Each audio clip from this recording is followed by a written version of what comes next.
through the city, yeah, you know I keep my dime riding with me while I'm these highs. Playoff brackets are not going to be set until February 21st or 22nd. So we won't actually know until the last couple of weeks. What I was going to say is I highlighted or I looked at the Houston Metro schools. I like did the the top same. 10. Mm-hmm. Yeah, and I was pretty surprised. I don't think I wasn't that surprised. There was a few teams I was like, I knew it. Speaking of, let's start there. Seven Lakes was number one in the high school in the Houston Metro. I had Seven Lakes, Houston Christian, Atascocita, Dickinson, Second Baptist, Side Springs at number 6. We've been talking about North Shore for a hot minute, but you know they had to get basketball too. They're number 7. Yeah. Pearland, Hightower, and then Clearbrook. Clearbrook was the only one that was like really a surprise to me, bro. Like, to be honest with you, and I don't really know too much about Pearland, but besides that, all of them seem like. And Houston Christian, I mean, I don't know if it's considered a private school, but and Second Baptist too. That's what's been a really big tell when it comes to the private schools. So many of them are funded by religious organizations. So when you see a school named after a church, it's usually a private school funded by the church. But I went a bit deeper than you did. No, Diddy. I went a bit further. Hey. I wanted to see. So I'm a Madison guy. I went to Madison. Okay. One of the schools I'm not supposed to be talking about is Jack Yates. Now, let me tell you a little something about Jack Yates. I was in the gym. I was at Just Play. I was in the gym on Sunday for tryouts, basketball tryouts. I ran into one of the members of that. I believe he's on the JV team. His name was BJ, and he was telling me that team was doing real well. So I looked him up. 19-2 right now. Oh, Jack Yates is on their way to a playoff berth. I feel confident in saying that it's about to happen. They will get a playoff berth at 19-2. Before I go on, I need you to know that one of the games that they lost was an overtime game to Madison. So I'm free to talk about this because they lost to my school. So let me go in from there. That 19-2 record put them second in the Texas 4A division. We don't always cover 4A. We always cover in 6A, you know? So they're scoring consistently. They're putting up 80 to 90 points on teams. Now, there's some games where they've scored 60-something. In some games, they've went over 100. But they are consistently scoring 80 to 90 points on teams. So that is crazy. They got some real good players here, but there's no star on the team. However, there is a guy that they rely on a lot. His name is J.D. Wallace. He's a senior. Okay. They senior point guard, 6'3". He's a facilitator and scorer. He's going to play a big part of whatever they do in this playoff run. They rely on him to score in clutch situations. And one of his running mates, Rico Taylor, one of the wings, he's also a senior and a wing scorer.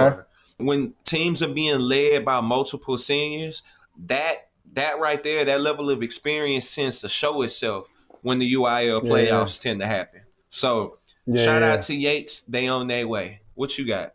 Hey, man, I was going to say, I'm glad you talked about Yates, bro. I forgot what's his name. Was it Joe? I don't know. There was a year where they was going off, bro. I just tried to look it up.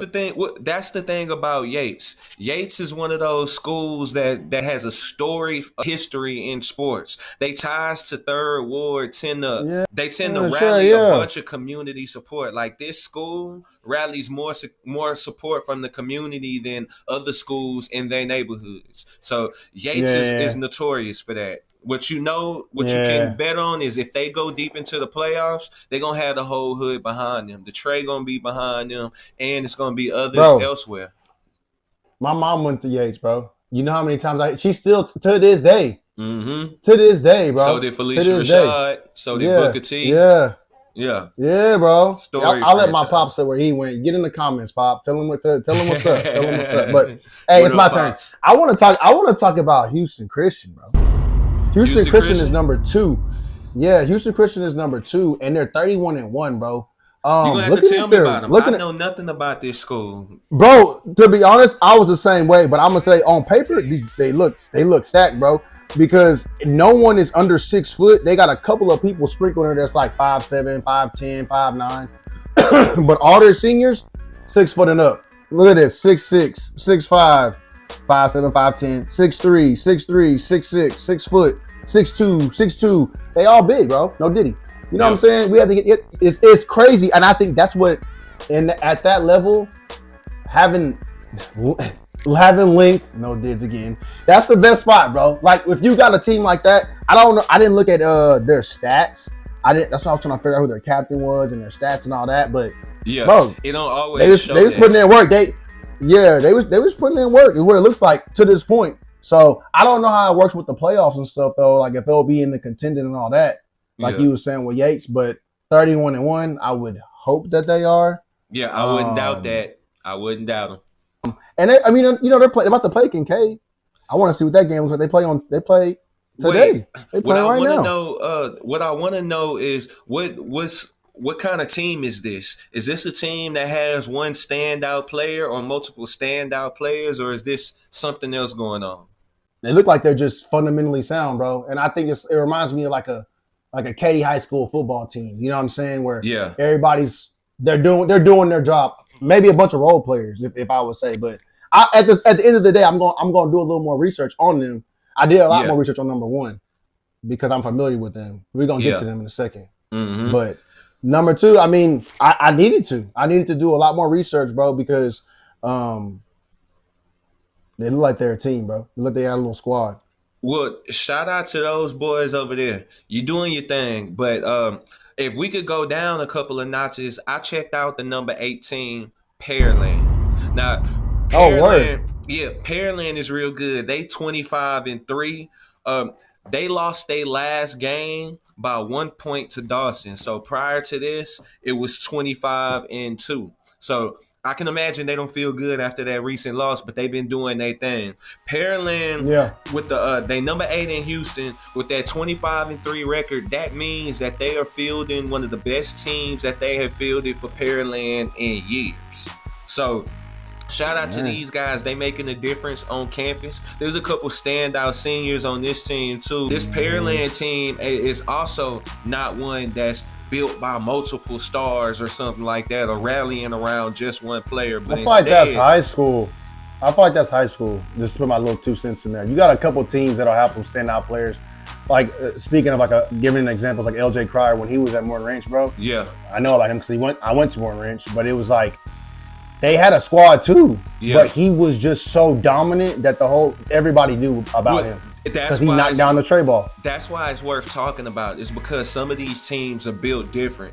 This Pearland team is built with a bunch of guys who have had time to grow together. And so while they may not have been that good before, the time that they've had to play with each other, like right now, they fielding one of the best teams that this school has ever fielded. And they're not a star power team.